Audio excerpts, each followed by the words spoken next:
This topic was inspired by, number one, my own challenges with perfectionism. And those who know me well, such as my wife and my daughter, would maybe argue that I need to listen to my own lecture tonight. That was my daughter laughing.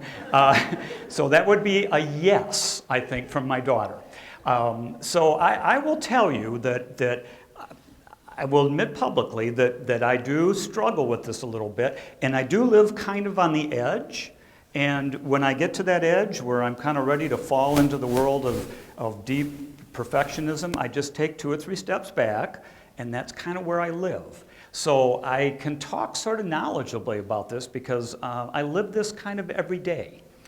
So I'm real excited about that. Another reason why I chose this topic was that I've taught honors college students both in high school and then for the last 12 years back home here at Eastern. And one of the things I know about honors college students is that they're highly successful students. They do very, very well, but there's often a cost that comes with that. And that kind of motivated me when Becky asked me to do a STAR lecture. That kind of motivated me to say, what could I do about that? So I tend to talk about things that I've had challenges with because I can connect to those. And when I heard students, expressing a lot of angst about that desire to be perfect, I thought that would be something that would be helpful. And some of you might have been, if you're a fresh person, you weren't, but some of you are sophomores and above. There was a lecture that we had, a STAR lecture series back in March. And myself and John and Becky and a couple of other good people were at that. And we kind of talked about how we got to where we are in our lives. And at the end of our talk, there was a young woman in the honors college. And we had a question and answer period. And she raised her hand and she said, I don't know what to do about failure. I'm just so afraid of failing. And what can you tell me about that? And it was such a poignant question, and you could tell she was so ridden with angst about that I just felt for her that night. And I kind of tucked that away in the back of my mind. And then, on the very day that I had to tell Becky what my topic was, and that was back in April, I was really struggling with some options, and one of my students wrote her final evaluation, and in the evaluation she said, I really appreciate how you talk about perfection and perfectionism, and I've struggled with that all my life, and I appreciate some of the things you said because it's kind of helped me take a different perspective on it. And so when I heard that, and I thought of that young woman that talked about the anxiety she has about failing, I thought, there's my topic. I know something about it, I live in that world, and there's my topic. So I've been thinking about it for the last 6 months, and I want to thank Amanda, if she's here tonight, for throwing that out. So as Becky told you, just a little bit about me. I hold two degrees from Eastern, bachelor's and master's in the communication field. I did some PhD work at Wayne State University as well. I studied, as part of my communication studies, psychology and social psychology, but I want to make this really, really clear to you. I am not a psychologist, I'm not a psychiatrist, I'm not a social worker, I'm not a counselor. What I am is somebody that can research, just like you guys can. So I can go out and learn things, and so I knew some things about this topic, but I spent a lot of time in the last 6 months learning more so that I would be knowledgeable for you tonight. So that's where I am. So tonight, the term lecture kind of connotes something to me that sounds kind of stuffy and boring and intellectual, but not necessarily engaging. So I know that Becky has to have a topic, and the STAR lecture sounds better than the STAR talk. But really, that's kind of how I teach and how I approach people. So tonight will be a little bit more of a talk. I hope it's conversational. I hope it's collaborative. I have 4 places, I think, that I would like to offer you a chance to talk with people near you. And I know a lot of you came with friends, and that's really terrific. And if you didn't, perhaps you'll be willing to make a new friend and to talk to people. But I would like this to be more than just talking at you for this time. I'd like you to be engaged in the process too. So my objective tonight, my goal, is that you will reflect on your approach to success and happiness and fulfillment in life. And the big picture is that I would like to define perfect and perfectionism, and then I would like to talk about the effects of it, and I would like to talk about the causes, and then I would like to talk about the remedies. So in the summer, you were to have a summer read, although I have to say, one of my classes told me today that they had read The Great Gatsby in high school. So, that's okay. That's okay that you did that. I taught that novel in high school. So if you didn't read it in the summer, assumably you remembered it pretty well.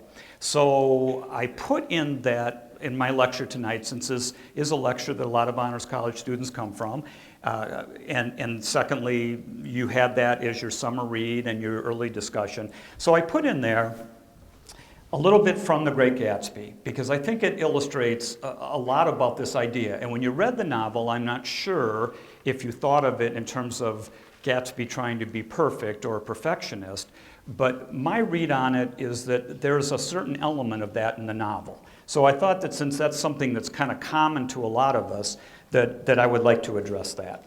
So the novel ends, and you probably will recall this, with Nick describing what happened with Gatsby.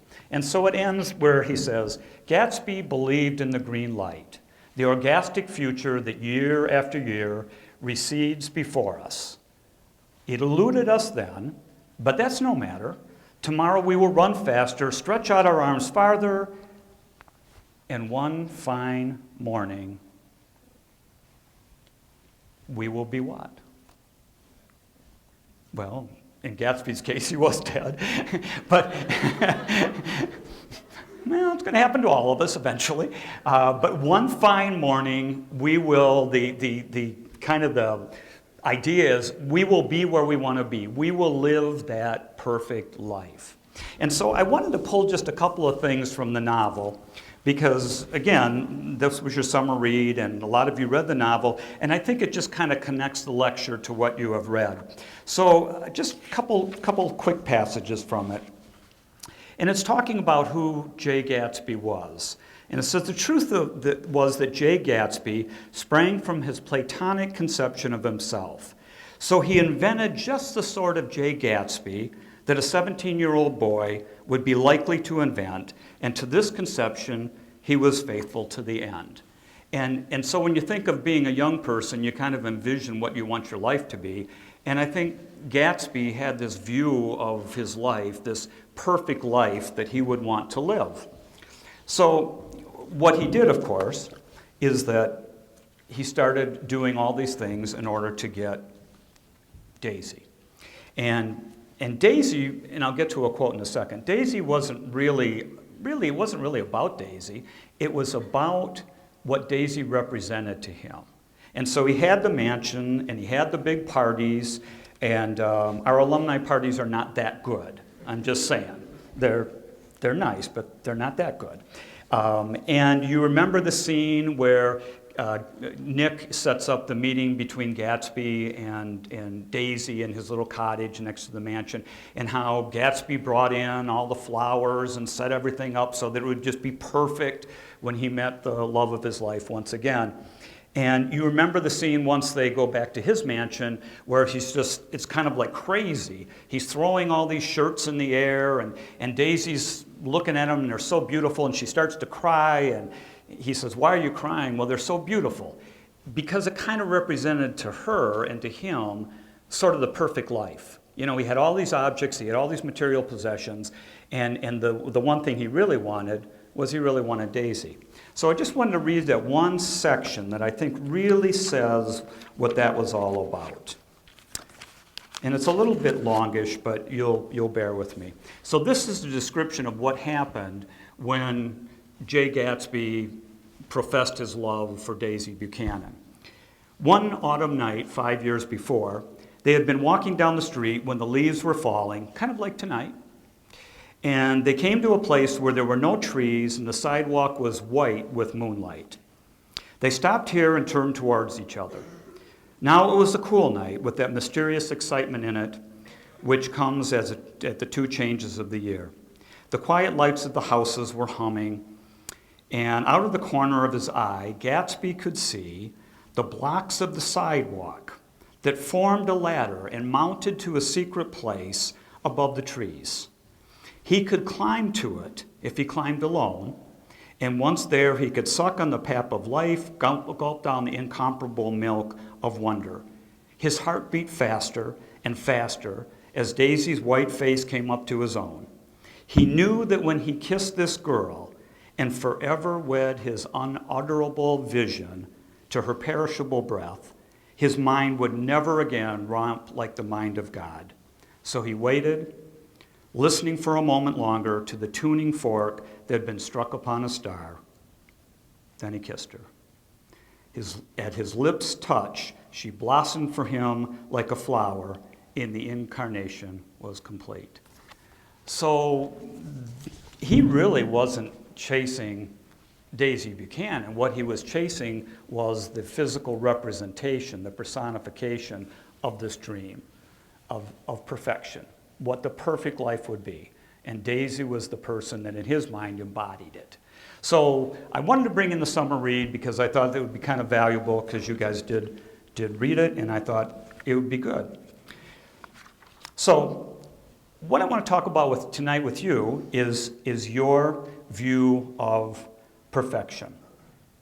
And so what I'd like you to do, if you have a pen with you, but if you don't, you don't have to write it down, but you can just think of it.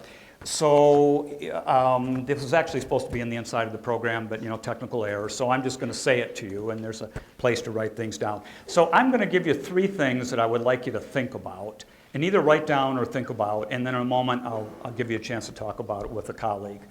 So I'd like you to think about your view of the perfect place. What's a perfect place to you? You might have a specific place in mind, or you might have a place that is just representative of a lot of things to you. Okay, so what's your view of a perfect place? Secondly, what's your view of a perfect day? A perfect day. And don't you dare say a date I don't have to go to class. Or a day the professor lets me out early. Yeah. So what's kind of your view of a perfect day? What would that look like?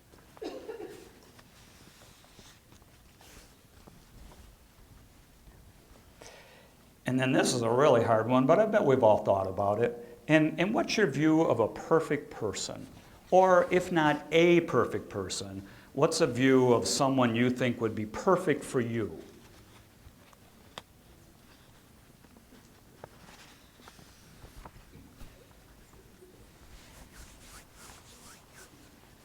Okay?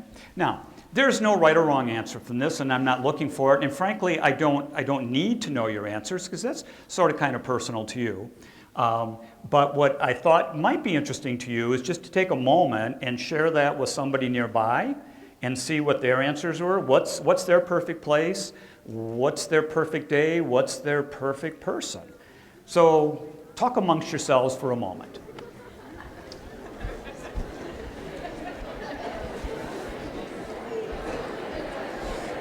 Okay. Thank you for humoring me and doing that collaboratively. And if we had more time, it'd probably be very enjoyable. So let me show you a place that is a perfect place to me when I think of perfect. And that is in northern Michigan, the Sleeping Bear Dunes National Lakeshore. You ever been up there, Sleeping Bear Dunes? Sweet. Okay. I'm up there every summer. I'm blessed to have a home up in northern Michigan, and it's about 5 minutes from the dunes. And to me, it's a really perfect place. Okay, so that would be my vision. Was that anybody else's vision? Well, my daughter. That makes sense. She grew up there.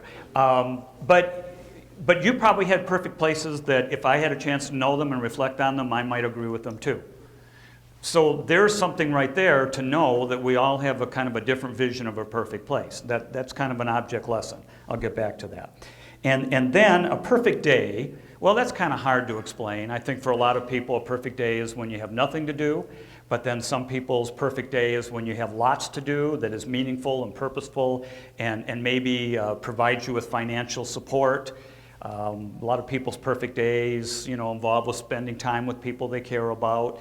So that's kind of a hard one to characterize. And then the other question was, who is your perfect person? So did this person come to mind? Well, I'm using the term person loosely, but did Barbie come to mind? Well, why not? Barbie was born in 1959. There's been over 1 billion Barbie dolls sold. Around the world, even today, there's about 3 per second sold around the world in 150 countries. And did anybody list Barbie as their perfect person? No? Okay. Well, that's kind of good because she's not a real person. So that would be good not to do that. Interesting stuff. There's a lot of interesting things to know about Barbie. One of the things you know is that her original dimensions were so out of whack with what any human woman would ever possibly look like that over the years, the people that make Barbie have kind of modified that a little bit. But she was, as shall we say, extremely top-heavy and didn't have a lot of strength in the bottom with those skinny little legs to kind of hold her up. But she did look damn good in high heels. That's just all I'm saying. So is that people's view of Barbie? Well, apparently it's a pretty popular view, and there's actually a lot of research that shows that for a lot of girls, Barbie is their first impression of what perfect should look like. And of course, Barbie, we can't look like Barbie, and nor should anybody want to look like that. But for a lot of girls, that's their first view, and the research shows it kind of colors their view of their body image and what they should look like when they get to be older and get to be Barbie's age. And my wife shared with me a study that she knew about that African American women who don't play with Barbies, which mostly are European American, actually have a healthier body image than European American girls who play with Barbie. That's kind of interesting. So I just thought I would tell you who my perfect person is in life, and she's going to kill me. But, yeah. And I had to lie to get this picture. And that's the truth. I said to her yesterday, you got to send me that picture. Why? She was suspicious of what I was going to do with this picture. Wives know things. And she was right, but I came up with a sort of kind of convincing lie, and she sent it to me, so I put it in my slideshow. And we've been married 45 years, and we were married here. We were married when I was in college here. I was 21, she was 19. Don't do that. Don't do that. I told my own kids, if you do that, you threaten to do that, I'm locking you in the basement for several years. You don't get out. It worked for us, but for most people it doesn't work. So don't do that. Just ignore the fact that we did it at that very young age. But perfection is very idealized. And the reality that you and I know is that a lot of us look at people like actors and athletes and singers, and we see them as these perfect people that we would love to emulate. And then things happen. Can you say Justin Bieber? Would you even want to? But things happen, and reality sets in, and we realize that these perfect people really aren't perfect. But we hold them up there, and we kind of look at that. So, my favorite place in the world, Sleeping Bear Sand Dunes, is it a gorgeous place? Is it as close to perfect as I can think of? Sure. In fact, in 2012, Good Morning America had a national survey asking where the most beautiful place in America was, and Sleeping Bear Sand Dunes came out #1. So there's a lot of people that think it's a pretty perfect place. But you know what? In the morning, it can be cold. When the sun comes up, it's like being on the desert. And so people that have ever been up there know that people love to climb the dunes. And if you climb in the heat of day, you're going to burn your feet, and it's going to be very painful. And at night, when the sun goes down, it gets pretty cool. And at certain times of the year, there's a lot of mosquitoes up there biting you. And sometimes there's obnoxious people that are ruining the serenity of the dunes as you're watching the sunset. So even that perfect place really isn't perfect. And that's a reality that I think we need to think about today, is it's not always perfect. It may be at times, but it's probably not going to be always and forever. So let me give you a simple definition of perfection. A person or thing perceived as the embodiment of perception, the ideal, the paragon, creme de la creme, the best, the last word, 1 in a million, and my very favorite, da bomb. It was actually in the Merriam-Webster dictionary. I didn't make that up. It's the process of improving something until it is faultless or as faultless as possible. Now that's really key, because a lot of times we think of perfection as being perfect. It can't be possibly any better, but maybe it's as perfect as it can be, and it's the best something can be and no way to improve it. Okay? So is there a perfect? So I was thinking about what would be some examples, and one example I came up with was baseball. So those of you that know baseball know that there is a perfect game. Now, that hasn't happened much in the history of baseball, but every so often there's a perfect game. But here's the perfect game, that in a minimum of 9 innings, no runner reaches first base. That's a perfect game. But you know what? And some of you play baseball, so you know this. There could be pop-ups. There could be a ball that is thrown, or a lot of balls that are thrown. There could be a really good hit that somebody made a double play on, and so no one, or caught it before first, and no one made it to first. But do we still call it perfect, even though it really isn't exactly perfect? So perfect is kind of relative, and I used to coach youth soccer when my kids were little. My daughter played when she was a 5-year-old. I'll bet a lot of you guys did that too. And perfect for a 5-year-old is not perfect for a high school student, and perfect soccer is not the same for a college student playing soccer, and it's not the same for an elite athlete playing on the Olympic team. So perfect is a very relative term. But for some people, perfect is kind of like this guy here, clipping the grass with those scissors.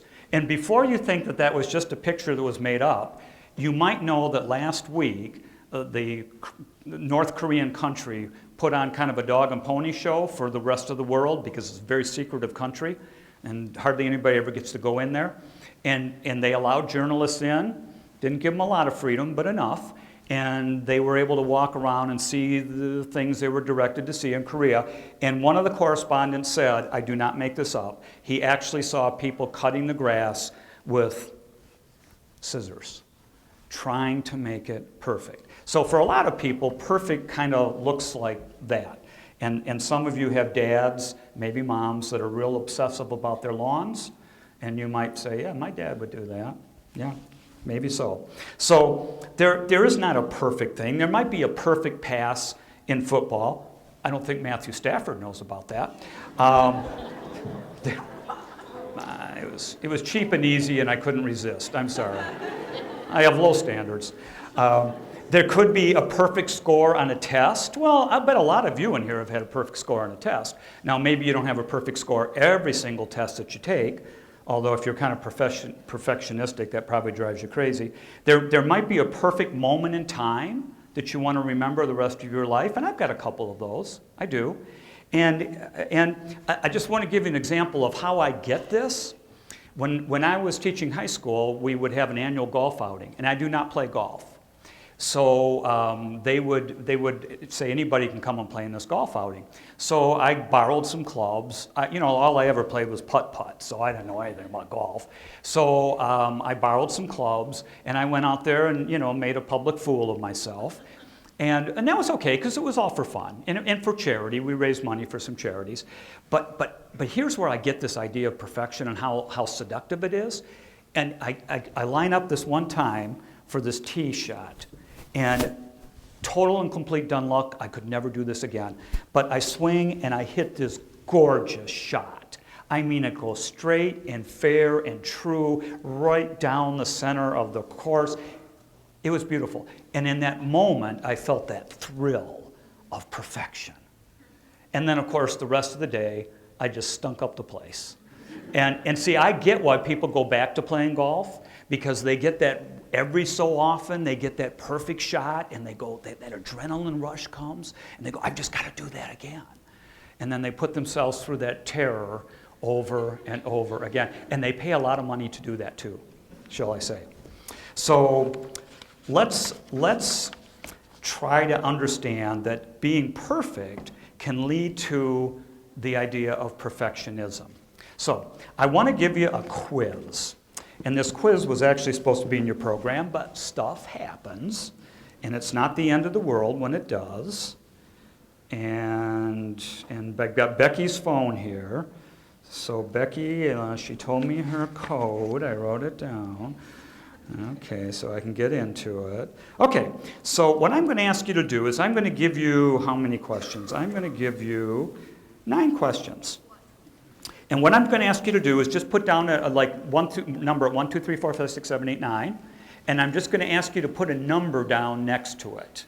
So it's a little quiz to see how you view the idea of being perfect. Okay? So I'm going to tell you that if you hear the question and you say, that is very true of me, yes, very true, then you would give yourself a 1. If you say, that's not true at all of me, then you would give yourself a 7. And then 2, 3, 4, 5, and 6 would be, lines along the continuum. So you've said, well, it's mostly true, but not totally, and then maybe give yourself a 2 or 3. And if you say it's not true at all, but maybe a few times it is, then maybe give yourself like a 6 or 5 or 6 or 7, something like that. Okay, so you got the scale? Okay, so here's the questions. Questions, number 1.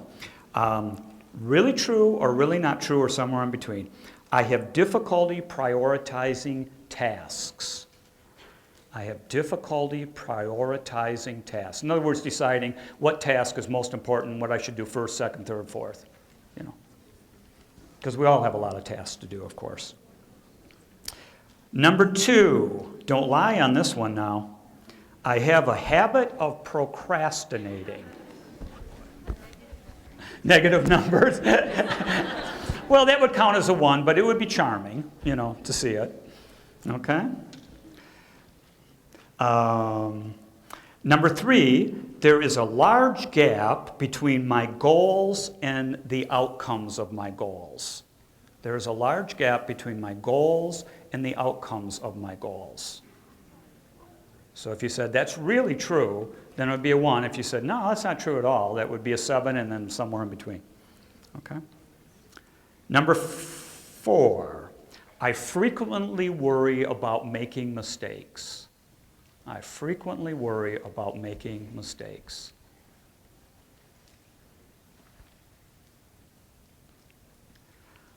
Number 5, I feel chronically stressed while working on tasks.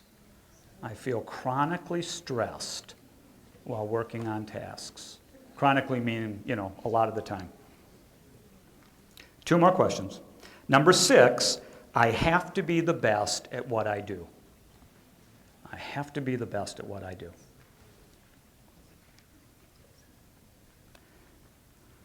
Number 7, I tend to criticize myself when my performance falls short of my standards. I tend to criticize myself when my performance falls short of my standards. 2 more. Number 8, others see me as controlling and critical. Others see me as controlling or critical. And I just saw one of my colleagues look at her husband for some affirmation. And if he's a wise man, he gave no affirmation. And number 9, I try to live up to others' expectations or not upset other people. I try to live up to others' expectations or not upset other people. Okay, you don't have to total those up, but what I will tell you is, this was an adapted survey that I got from a Dr. Jeff Szymanski, who has worked in the world of perfectionism as it relates to obsessive-compulsive disorder. He's internationally known for this, and he developed this little quiz. His name is spelled, I'll tell you, so if you want to look it up, you want to write it down, you can. His name is spelled S-Z-Y-M-A-N-S-K-Y, S-K-I, Szymanski. His name's going to be up on the screen in just a minute. S-Z-Y-M-A-N-S-K-I. was a professor at Harvard University. He's now the director of the International Obsessive Compulsive Disorder Institute. He's an advisor to WebMD and ABC News and lots of magazines. Okay, so he kind of developed this. There's a lot of other quizzes you can take on this that you can find online too. Unfortunately, they didn't make it into the program, but you can Google them and you'll find them. Just put quizzes about being perfect or quizzes about perfectionism and you'll find them. Okay, so here's what you look at. If you had ratings of 1, 2, or 3, those are readings where Dr. Szymanski would say, based upon his experience, is an indication of somewhat or a lot of unhealthy perfectionism. 5, 6, and 7 would be what he would call a healthy perfectionism. So I'm going to explain that to you. Okay? So I'm not going to ask you to share that because, you know, that's kind of private and personal. But I would look at that, and let's just accept for what it is. It's a 9-question quiz. It certainly is not a deep psychological study. I took one quiz that was produced by Psychology Today, and it was 46 questions. And so that maybe would have a little more validity, but this would at least give you an idea. Just give you a sense, okay? So 1, 2s, and 3s, kind of towards the unhealthy side of it. 6, 7s, 5, 6, 7 on the other side of it. Okay. All right. So let's talk a little bit then about the fact that there might be perfect acts and perfect moments, but there may not be all the time. So let me give you a definition of perfectionism, which is the process of trying to be perfect. A disposition to regard anything short of perfection is unacceptable. I've seen a lot of honors college students feel that way. The refusal to accept any standard short of perfection, and a propensity for being displeased with anything that is not perfect or does not meet extremely high standards. Okay? So you're asking yourself, how do I fit in with that definition, maybe? Maybe so. There's a lot of mixed messages about this whole idea of perfection in our society. So we've all heard the phrase, practice makes perfect, right? Okay. And then there's people say, no, it's not practice that makes perfect. What is it? Perfect practice that makes perfect. Yeah. And then there was a quote I came across that I really liked by Wilt Chamberlain. He was, you know, a phenomenal basketball player back in the day. And he says, they say that nobody is perfect. Then they tell you that practice makes perfect. I wish they would make up their minds. You know, what is it? You know, can you be perfect, not perfect, and make up your mind. And this is maybe my favorite quote of all. No one is perfect. That's why pencils have erasers. Homer Simpson. So I like that a lot. I like that a lot. So there's a lot of reinforcement in our society about this idea of being perfect. And you've all seen these ads, and they're kind of legendary. Lexus, the pursuit of perfection. Now you notice that even Lexus doesn't say we are perfect and we have arrived. It's the pursuit of perfection. But they bank their whole advertising campaign on that. And then I was in Costco, which is my favorite place. Have you ever had the pizza there? It's awesome. I have taken people out to lunch at Costco. This is a true story. I took my daughter out to lunch at Costco. For $2.79, you get a huge slab of pizza and a soda. How can you beat that? And it's good. So I was walking through Costco a few weeks ago, and here I see Pure Popped Perfection. So I bought it. And it was good. I don't know if it was perfect, but it was good. So I kind of like that. And then I thought, well, I wonder how many other people think that what they have to offer is perfect. So I went to the yellow pages for Metro Detroit. I told you I know how to research, don't I? And this is what I came up with. These were companies that were all perfect. So of course you would want to call them Perfect Balance Lawn Care, Perfect Choice Carpet Company, Perfect Dress Alteration, Perfect Mattress, Perfect Nails, Perfect Paws, Pet Salon, Perfect Smile, and Perfect 10. I do not know what Perfect 10 is about. I did not call them. I do not know. I don't know what the 10 is for. And I especially want to talk for a moment because a lot of the people in this audience are women. I want to talk about that for just a minute because that whole idea of Barbie and the whole idea of being a perfect person is attainable for women. And I think the women in this room will tell you and tell the men that there's a tremendous amount of pressure on women in this society to be perfect. I think there's more pressure on women to be perfect than men, frankly. I think it's harder to be a woman than to be a man, actually. Just my personal opinion. I have no proof of that. I'm just old and I think so. Well, it's true. So I came across somebody that's, and I forgot to tell you. And one place, this was an oil change place where perfection is guaranteed. And wouldn't that be nice if perfection was always guaranteed? Wouldn't that be really nice in life?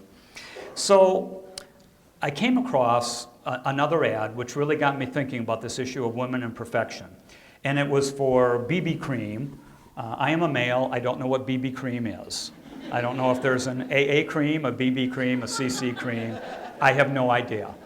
This is one of the charming differences between men and women. Women will know what this means. Men haven't a clue. But look at the ad. Celebrate the perfectionist in you. Be a woman, be perfect. So lots of advertising. You see this where it's really, really important to be perfect. So I did some research on this and came up with a lot of information that you already know about women and perfectionism. But I did want to read you this one quote, which I think summarizes it pretty well. Feminism wasn't supposed to make us miserable. It was supposed to make us free, to have power to shape our fortunes and work for a more just world. We are laboring instead under a double whammy of impossible expectations, the old-fashioned ones and those wrought more recently. And what's the result? We have become a generation desperate to be perfect wives, perfect mothers, perfect professionals. And the only way that American women will ever solve the women's problem of expectations is by recognizing the quest for perfection for what it is. It's a myth. And this came from Deborah Spar, who was a professor at Harvard University for quite a while and is now president of Barnard College, a very noted women's college in the East Coast. And I think that the women in the room conversation about that, although brief, it will resonate with them, I think. So there's really kind of two views of perfectionism.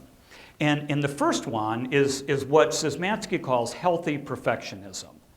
And I don't want people to think, well, it's necessarily a really good thing to be a perfectionist, because obviously it's healthy, because Szymanski and Barry are saying it, it's on a PowerPoint slide, it must be true. But his idea of healthy perfectionism is when the benefits of your perfectionism outweigh the costs, because there is a cost to being a perfectionist. When your focus is on achievement and excellence versus avoidance of mistakes. When your strategies are flexible and you can adapt. And when it leads to increased feelings of competence, and satisfaction. That those would be what he calls healthy perfectionism. And so if you and I have this idea, if you and I live our lives with healthy perfectionism, then really there's no reason to be worried about anything other. It's just like stress. And a lot of us know about stress. And stress that causes us to produce things and makes us successful is very positive. We call that eustress. It's a positive thing. The stress that causes us to be unsuccessful or unhappy or feeling anxious and chronically upset all the time, that's the stress that isn't good. And that's kind of the same idea with perfectionism, the idea of the healthy perfectionism. So the healthy perfectionism has these traits: a sense of vision, that you're able to see the big picture, that you can narrow down your focus to where it needs to be, that you put in the effort, that you have a lot of attention to detail. I can't tell you how many times I edited these slides. My wife knows, because she kept saying, stop. That you are very organized, that you are persistent, that you stay with this. It can be very affirming, because to be a perfectionist often brings success. So you get a lot of positive reinforcement by being a perfectionist. And you know when enough time is enough. Some of us have that problem.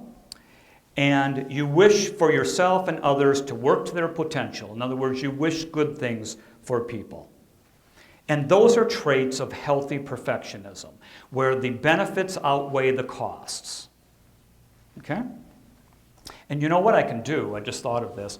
When this is all over, I will give you my email address. And if you want to drop me an email, I can put this into a PDF and I can email it to you.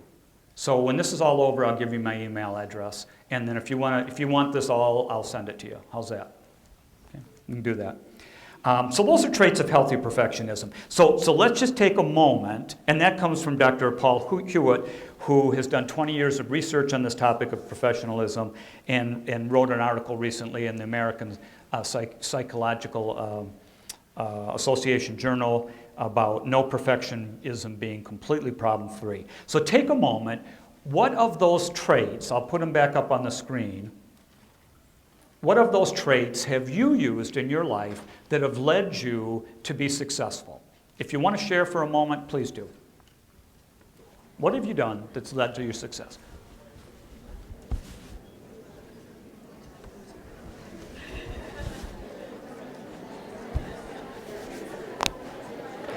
Okay, so how many people would be bold enough to say, you know what, I mean, there's things that I have done that in that healthy perfectionism that have kind of led to success in my life? A lot of people, okay. And that's very seductive, isn't it? I mean, it feels good to be successful. I've been successful and I've been unsuccessful, and successful feels good. We all know that. Okay, so let's talk then about some traits of unhealthy perfectionism, because that's what we're really more concerned about now. I mean, if perfectionism never brought any baggage with it, we would all be happy about it. We wouldn't even have a reason to come here tonight. My lecture could be, if you're a perfectionist, your life is good, thank you, have a nice evening. You can still make it home and watch Wheel of Fortune. It'll still be time. But obviously we come because we're a little more concerned about the unhealthy aspects about that. So we're going to dig a little bit deeper. So some traits of unhealthy perfectionism, okay? And this comes from Szymanski again. We feel the costs outweigh the benefits, that it's just costing me too much to get the success I'm having, that we are preoccupied with making mistakes. Instead of focusing on the success, we focus instead on, what if I make a mistake? What if I screw up? What if I don't get 100% on that test? What if I misspeak a word in my speech? What if I say a couple of times? That we become rigid in our approach to things, because that rigidness comes from getting into routines, which are very seductive, but routines over and over and over become a rut, and it's very hard to get out of a rut, and then it's hard to approach your life any differently. And that our hard work is not paying off. That no matter how hard we work, we're just not achieving what it is that we want to achieve. And that we are upset and we're anxious a lot. So these are kind of ideas of what Szymanski says are kind of that unhealthy perfectionism, which causes us to have a lot of emotional responses that aren't real positive. And then he goes on and talks about some unhealthy outcomes for yourself. So procrastination and avoidance. Boy, that's something I've seen a lot of students do. A lot. And you know, the reason why you do that is because if you wait and wait and wait and wait, you don't have to confront the fact that you may not be perfect when you do that speech or write that essay or give that report or whatever it is. So procrastination is often a sign that you're kind of really anxious about what's going to happen if you don't succeed to the level you want. Fear of failure. You know, I will just fail at this. And fear of taking action, because a lot of times that fear that I'll fail will cause us just not to take any action at all. And obsessing over mistakes, very common outcome for perfectionists. Going over and over and over again, this is what I did wrong, I'm an idiot, why did I do this, why don't I learn my lesson? Kind of beating ourselves up. Being easily angered, because we're under chronic stress when we're feeling unhealthy perfectionism. And eager to please others. And when we get into why people become perfectionists in just a minute, you'll see why this relates. And lots of to-do lists, okay? I'm a to-do list maker. Are you a to-do list maker out there? Okay, yeah. Now, to-do lists are kind of good because actually when you write things down, you don't have to remember them. It's just when you do them over and over and over again, trying to get them just perfect and sequencing the events and tearing them up and trying it again, that's when it becomes a little unhealthy. But to-do lists are kind of good if you don't go to extremes. So why do we care about this? Oh, and lots of should statements. Yeah, that's a big one. That I feel like I should go to this party. I should go to this event. I should come to this event tonight. Should statements, which usually indicate you don't necessarily want to do it, but you feel compelled to do it for some reason. Lots of should statements. So if you find yourself using the should word a lot, listen to what you're saying. So what can this do? Well, it can be a risk factor for chronic anxiety, stress, guilt, and doubt. It can be a risk factor for clinical depression.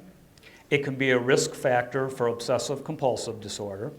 It can be a risk factor for eating disorders. A lot of research on this that shows that people that suffer from eating disorders have a very high level of perfectionism.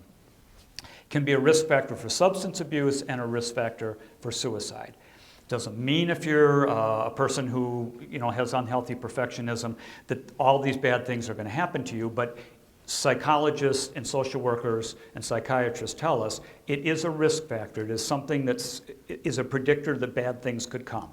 So there's obviously reason to not want to do this. Further, it's not just all about us from our perspective, our lens. It's also the impact on relationships that it can have. And this is the part where sometimes you can kind of drive people a little bit crazy because of the way you are. And people that have unhealthy perfectionism have a difficult time opening up to other people. Because to open up means they might find out you are not what?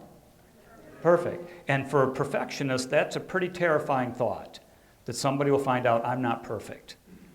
That's pretty scary. And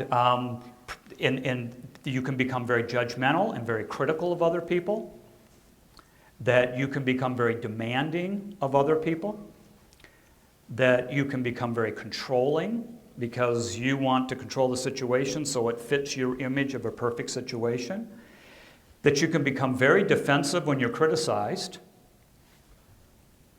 and that you are hard to live with and not fun to be around. So I got to tell you a little story.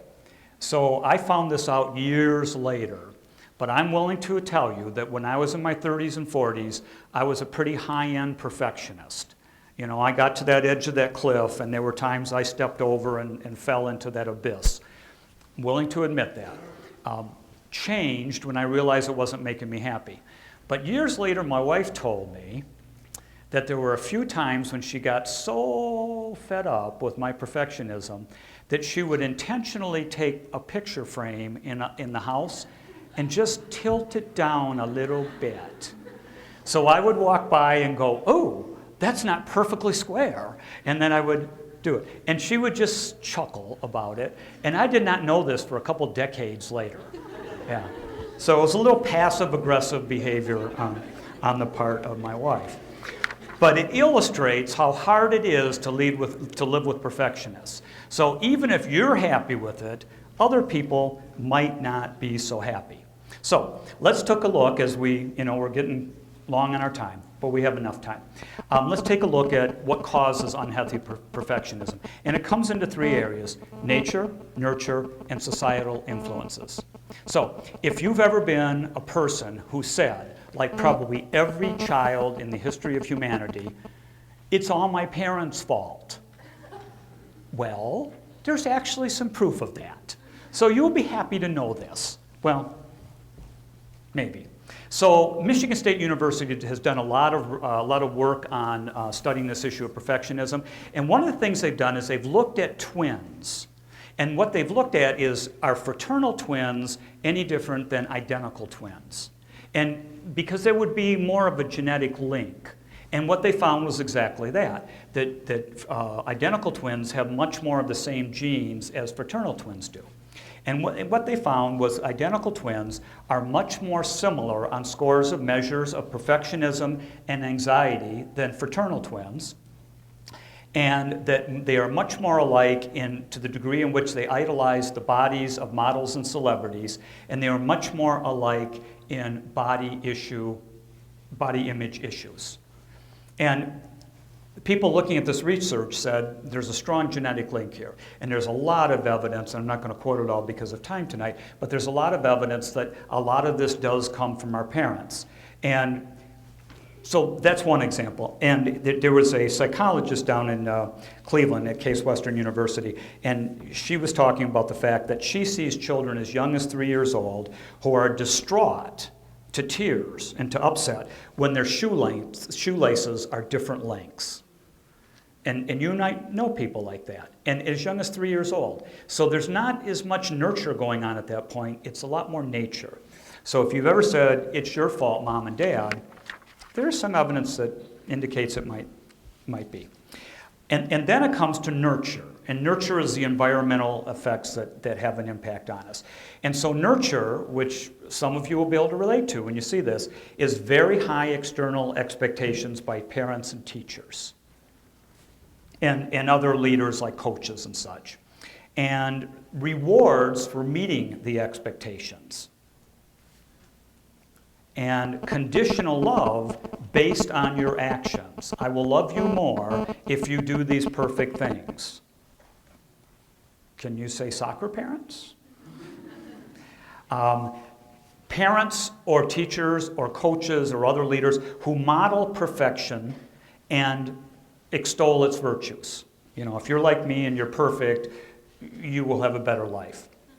So those are some kinds of things that go into nurture. And some of it also is societal influences, particularly in the last several decades with the rise of social media, where we see on television, film, videos, games, and advertising, the people that are portrayed as perfect that we want to kind of emulate. So I just picked 4 people. Katy Perry, Michael Jackson, Steve Jobs, Martha Stewart. All people who have been identified with their traits or by self-identification as being perfectionists. Have they had success? Yes. What cost has it had? Pretty high, particularly on their relationships. And if you delve into a little bit, all of these people, you'll find that there's been a lot of impact on other people because of their sense of perfectionism. So in my own case, I could kind of see a little bit of it, and I'll tell you a couple quick stories. So when I was 10 years old, and I was in Cub Scouts, I went to a taping of the Milky the Clown show. Now, George, you might remember that. Okay. Milky the Clown he was kind of like the Ronald McDonald of Seal Test Milk. And he had a show, a morning show. And on this morning show, they put people into ridiculous positions, and then they gave them rewards for being willing to be made fools of. And so I got picked to get in one of these ridiculous positions. And I thought that would be cool because I would be on television. Now, I would never see this because this was before we had VCRs or DVRs or anything like that. But people that saw it said, hey, I saw you on TV, which is kind of cool at 10 years old. So here was the deal. This was all boys that were chosen to engage in a doll diapering contest. Now, this was back in the 1950s when roles were very well defined and boys did not change diapers. And so they figured this would be hilarious. All these boys would be up there with these baby dolls with diapers that they would have to fold, cloth diapers, not Pampers, and that they would have to put powder on and pin them and all this, and everybody would be laughing at them and think it's all hilarious. And they picked the wrong guy. Because I had 4 siblings. I was 10. They were 8, 6, 4, and 2. And I changed a lot of diapers. They picked the wrong boy. So that started, and man, I had that baby doll diapered in like 20 seconds. And then they didn't know what to do because that would ruin the whole fun. So they took the camera off of me, and they put it on all the other boys who were looking like fools because they didn't know what to do with all this stuff. So what was my prize? So my prize was a 16-in-1 military rifle. You could do 16 different things with this rifle. Now, it wasn't a real rifle, it was a toy rifle, but oh yeah, don't.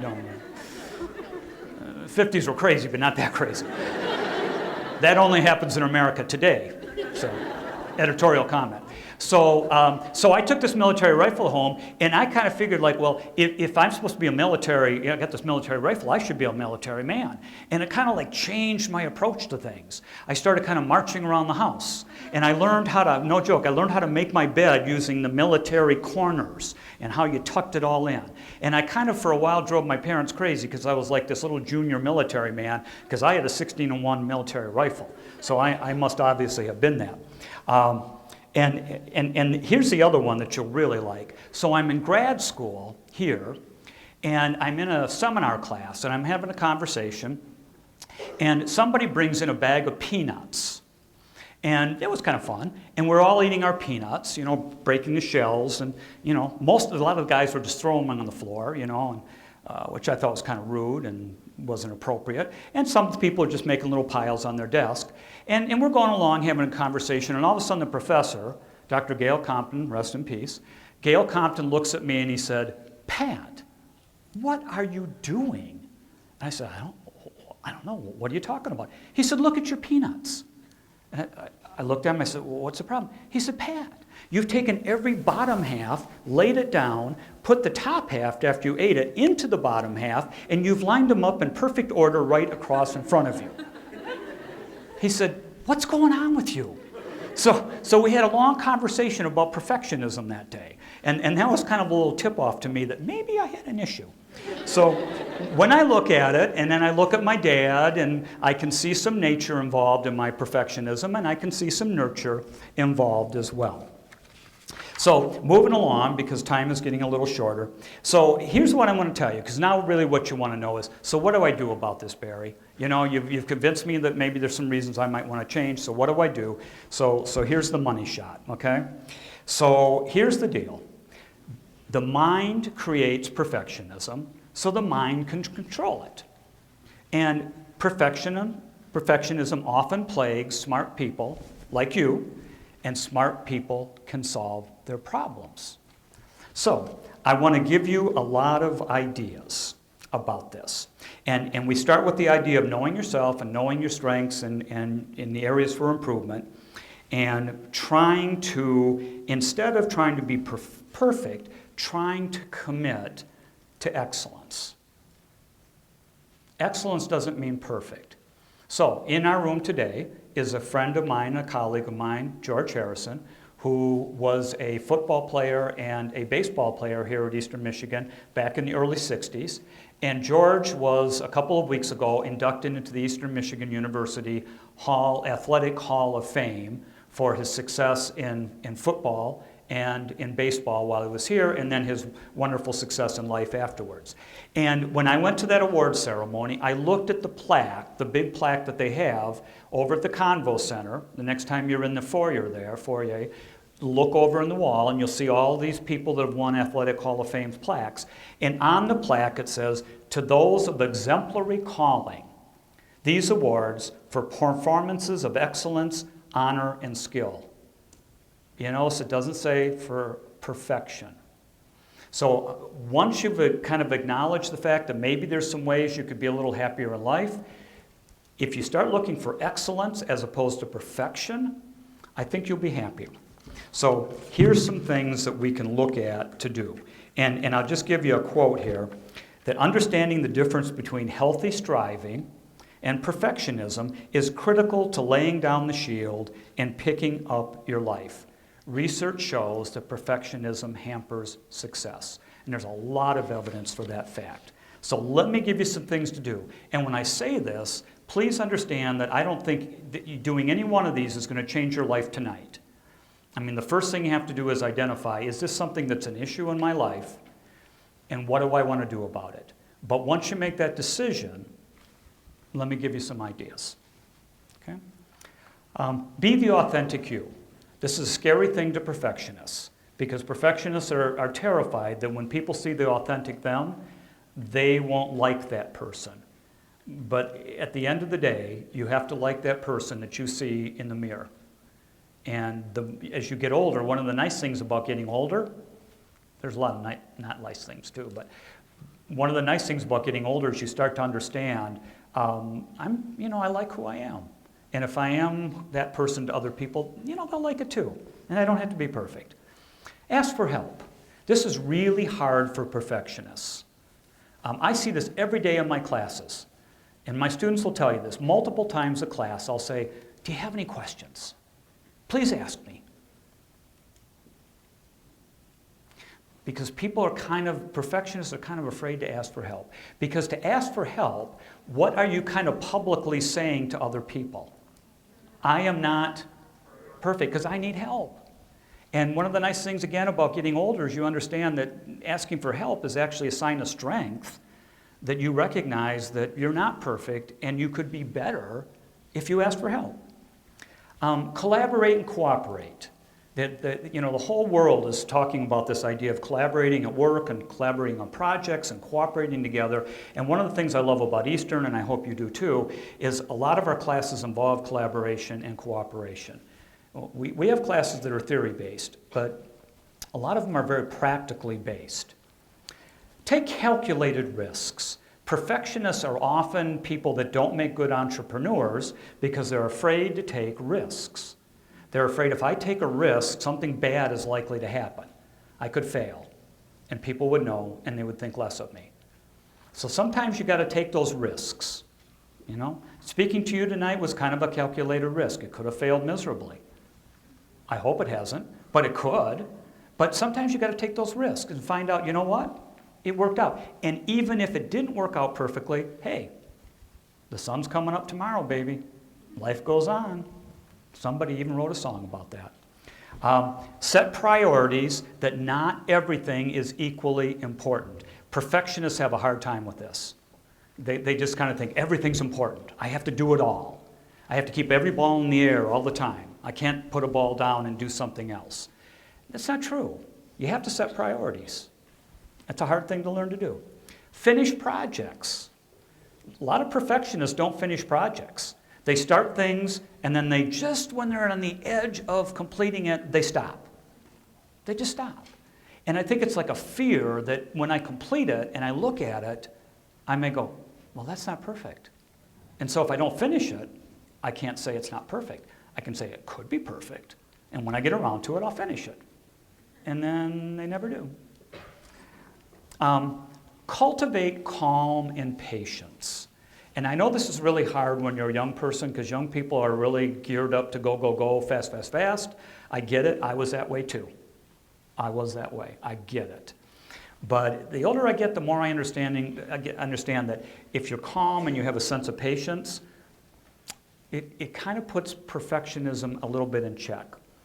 Some things that will do that for you are yoga and Tai Chi and mindful meditation and exercise. Those are all things that will help develop calm and patience. And I think, Becky, you told me that we're doing some stuff with yoga in the Honors College. And we already started that? Okay, but we are going to start it. And one thing I've talked with Becky about is I would really like at some point in the future for us to have experts come in and teach you about mindful meditation. Do we have any meditators in here? Okay, several people. If you ever talk to a meditator, they'll tell you that their view on life is very different. And mindful meditation will change your life. You ought to learn about that. Take a breath. Take a breath and just refresh. People that are perfectionists just go, go, go, go, and they have a hard time stopping. And I know, because I do that sometimes too. So take a breath. Force yourself to do that. And change up your routines, because perfectionists are all about routines. They do the same thing the same way all the time. They drive the same way to work every day. It would never occur to them to take an alternate way. But, just changing up how you get to Eastern. Or when you're walking from Downing to a class, going this way instead of that way. It just changes your perspective. It really does. Recognize that moment when there's diminishing returns. So I got to admit that I was making a couple final changes about 4:30 today on my slides. And then I said to myself, Pat, stop. It's as good as it needs to be. There's a point at which you can just spend more time and it's not going to get any better. And don't always be the go-to person, because people will find perfectionists and they will go to them, because perfectionists know how to get things done and people know that. So they'll go to those perfectionists as the go-to person. And sometimes you'll need to say, I can't be the go-to person this time, because that puts so much pressure on you. And give yourself permission to make mistakes at times. That's probably been the single biggest thing I've learned from all of this, as I've learned about this last 20 years, is we're not going to be perfect, and sometimes you make mistakes, and sometimes you just have to say, you know what? I did, and nothing really bad happened, because most of the time, it's not going to be catastrophic. It just isn't. We think it's going to be, but it just isn't. So, and finally, don't assume that everybody is watching and ready to criticize, because perfectionist people are very hypersensitive to what other people think of them. And don't always assume that. So, as we finish up tonight, what I want to say, and when I will leave you with this, is I don't want anybody to think that I am suggesting to you that you should accept mediocrity. Not at all. Anybody that knows me personally knows that I have very, very high and challenging standards for myself. And I work very hard to meet those standards. So I'm not at all suggesting mediocrity. And don't go into one of your professors on Thursday and say, hey, I heard this guy Barry, and he was saying I don't have to do it perfectly, and so if I get a C on this test, it's okay. I'm accepting mediocrity. Don't do that. Don't do that, because you need to keep a good grade point average to stay in the honors college, and graduate schools like grade point averages. So don't settle for mediocrity. I'm not talking about that. Don't try to be perfect, because the reality is you and I are not going to be perfect. We might have perfect moments, but we're not going to be perfect. And so the thing I want to leave you with is I don't want you to be mediocre. I don't even want you to be good. I don't even want you to be darn good. I don't even want you to be damn good. What I want you to be is, because you won't be perfect, is I want you to be damn good. So that when things happen and you have to do something, you don't have to be perfect. You just have to be what? Damn good. Yeah, I don't mean good. I don't mean darn good. I don't mean damn good. I mean damn good. It's a couple of steps back from perfectionism. It'll get you where you want to go with a lot less baggage. So, you could have been doing a lot of things tonight. You missed Wheel of Fortune. You missed Jeopardy. You missed The Voice at 8 o'clock. So I really appreciate you coming out tonight and listen to this guy that came here 48 years ago and never in his life imagined he'd be standing here talking to a group of people like this. So thank you very much.